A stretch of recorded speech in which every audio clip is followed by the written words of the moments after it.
Dmitry Bivol versus Artur Beterbiev was incredible. Was Bivol robbed? Like, I didn't think so initially, right? I did 7-5 to Beterbiev. I feel like Bivol dominated the start of the fight, and a couple of the later rounds, 8 and 9 specifically. But I feel like Beterbiev dominated more so in the middle of the fight and the later rounds, the championship rounds specifically. I feel like my opinion's starting to change, and I'll tell you why in a bit, but just have a look at this, right? I think it's pretty clear what the boxing world thinks. Ryan Garcia, Shakur Stevenson, even Turkey, Alal Shish Kebab, yeah? He doesn't think Beterbiev won. Bellew, Warren. I think Bivol came out and started exchanging early, which I did not expect. It's usually Beterbiev who's the one to establish that early pressure and aggression. He allows his opponents to feel that power early on in order to put them on notice and keep them on the back foot. But Bivol came out throughout the entirety of the fight, actually. I believe he was the better of the two at picking his shots and arguably landed the cleaner shots. He did a great job of going low and then coming up high. He threw his shots in combinations, but for me, he just didn't let his hands go enough. And there was a point in the fight, I think it was the fifth or sixth, where it showed that Beterbiev had thrown double the shots that Bivol had thrown. Yeah, Beterbiev had only landed like 20% of those shots compared to Bivol's 50. No, just have a look at this, right? I had Beterbiev taking rounds 4-7, right? I believe he started implementing his style during these rounds, walking Bivol down, keeping him on the back foot. Bivol's jab, as you can see, was being less utilized, and landing less during those 4 rounds. Just down here, so I mean, you can see 3 rounds, the first 3 rounds, 9, 10, and then you can see 4, 3, 5, 2. As the fight kept going on, he was just underutilizing that jab, and I think that was because of Bivol in those middle rounds, starting to walk him down. But this is where my opinion started to change a little bit after the fight. Right, I look at the punches landed in those rounds 4, 5, and 6 specifically, and I realized, right, Beterbiev was throwing 45, 50, 49 shots at either oxygen or Bivol's arms and gloves. Right, in fact, 4 and 5, he was outlanded by Bivol. Right, he was outlanded by Bivol, and you can argue with the cleaner shots as well. I believe Beterbiev did great work in nullifying that jab, but Bivol adapted well by picking his openings and throwing the right shots, whether it was a 4-punch combination to the head or mixing up between the body and the head. His shots were crisp, and Beterbiev's were quite scrappy. He just struggled to get in between and around that guard of Bivol. He was really resolute defensively, but just didn't let his hands go enough for me. Right, and so, although he may have been robbed, right, I don't think anyone can deny that judges in all combat sports are pants, right? They're just rubbish. You should never leave it close. And, well, this is the reason why. It's the perfect example as to why. I mean, look at this scorecard, right? 4 rounds to Bivol. Only 4 rounds. That is mental, right? How you don't give him that third or that fourth is beyond me. I don't know how you don't give him 3 or 4. Bivol was at his strongest, I believe, at the start of the fight. And I also believe he took rounds 8 and 9. But just back to the stats really quickly. The final 3 rounds, right, were pretty dominant in my opinion. When thinking back to watching the actual fight, it looked like Bivol was slowing down a little, whereas Beterbiev's corner told him to hit the gas and try and knock Bivol out. Whether that's because they thought he was losing or they know their fighter and they know what's gonna amp him up, I don't know, right? But those 3 rounds, the championship rounds specifically, were where he was at his best. I mean, just look at the shots landed. 21 as opposed to Bivol's 15. 15 as opposed to Bivol's 14. So my opinion's changing a little bit, but yeah, he was just crossing the void without any threat from Bivol whatsoever. Landed some great shots through that guard and to the body, which ultimately made me believe at the time that he won the fight. This section down here, right? This section here, it sums it up perfectly for me. Like, Bivol connected 50% of his power punches, while Beterbiev only landed 29% of his. Bivol landed 33 power punches over the first 6 rounds, while Beterbiev landed 23. Beterbiev turned the tide over the last 6 rounds by landing 67 power punches to Bivol's 51 in rounds 11 and 12. Beterbiev landed 29 power punches, while Bivol landed 19. The combatants were separated by 4 or less landed punches in 8 of the 12 rounds fought. I'd have to watch it again. I feel like a lot of people would have to as well, but I wouldn't have minded a draw in hindsight. I think it would have been a fair result to what seemed like a fight of 2 halves, and the stats pretty much describe that. And just to simplify the stats, really, I mean, just look at that. I think it's fair to say that Beterbiev's activity during the fight portrayed an illusion that he won the fight,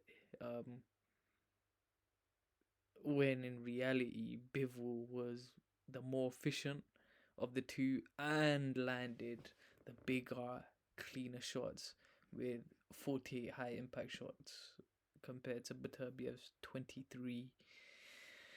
So where do we go from here? Oh, it looks like we're getting a rematch. Alright, Turki El Sheikh, even he didn't agree with the result.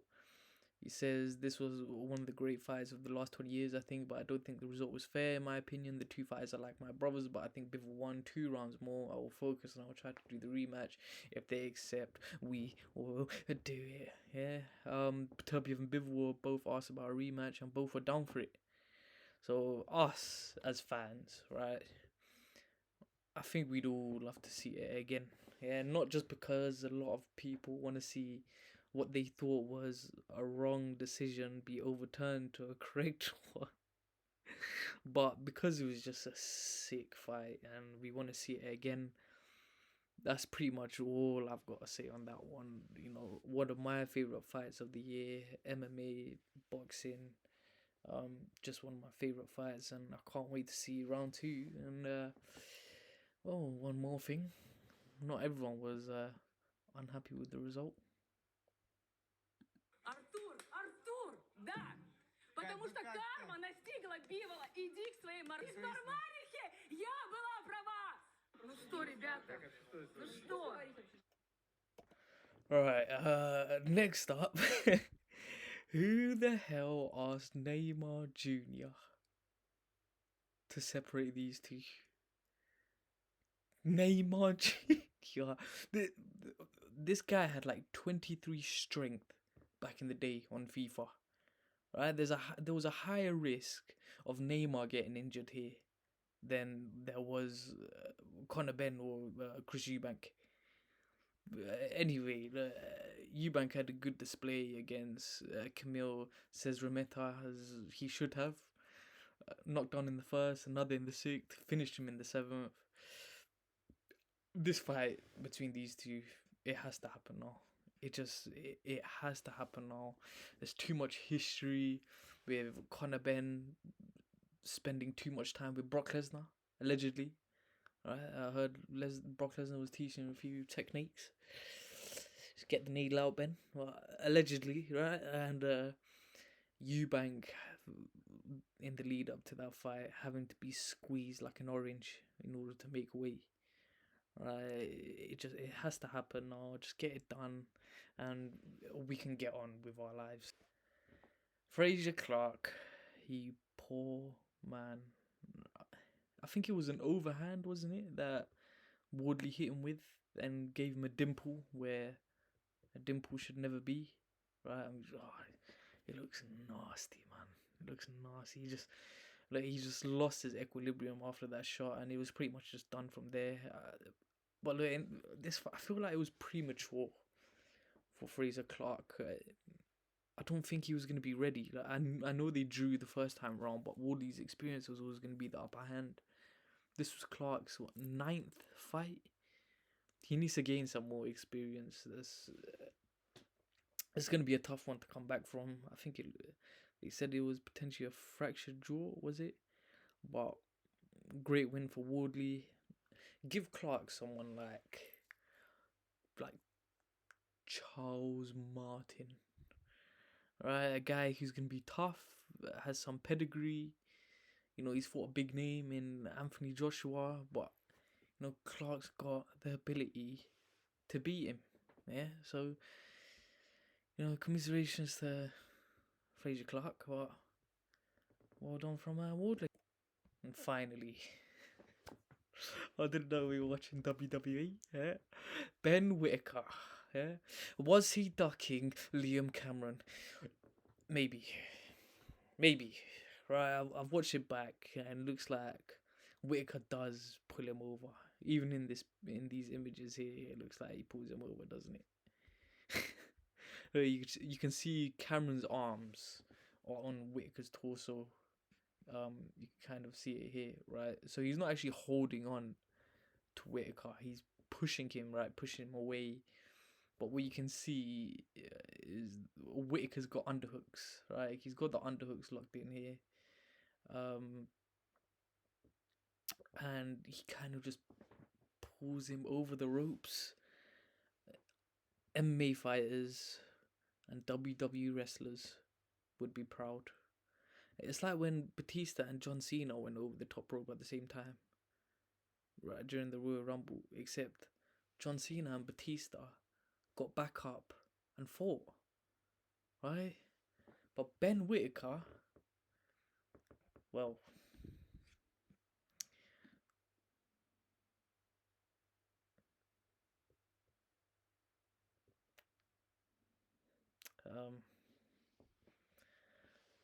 and I'm not laughing, yeah? You're laughing. Right, you lot are laughing at Ben Whittaker being critically injured. We've just got to wait for an update. Yes, I do think Cameron was winning, and yes, I have no doubt that if Whittaker was dominating the fight, he would have at least tried to get back to his feet and continue fighting. And yeah, that's all I've really got to say on that.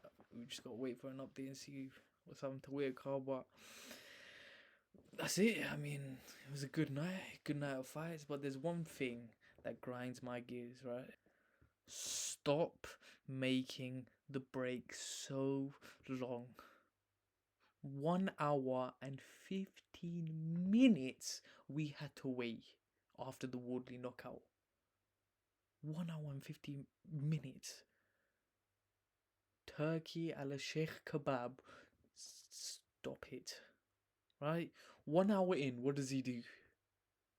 Oh, here's a music performance. What you've all been waiting for. I watched UFC was on at the same time, by the way, as the main during this break, right? I watched 3 fights. I'm not even joking. 3 fights during that time, during that break. Just get rid of the long breaks with the music performances, right? Because look, Woodley got a knockout in that first round. You know, you kind of just want to get into that next. It breaks the entire momentum of the event, right? You just want to get into it. Like UFC is just back to back to back to back to back. No one wants to wait 1 hour and 15 minutes, mate, and listen to bloody songs. But yeah, that's pretty much it. Just get rid of the breaks and the performances, and it would have been absolutely perfect. And that's pretty much all I've got to say. Stick around for more content.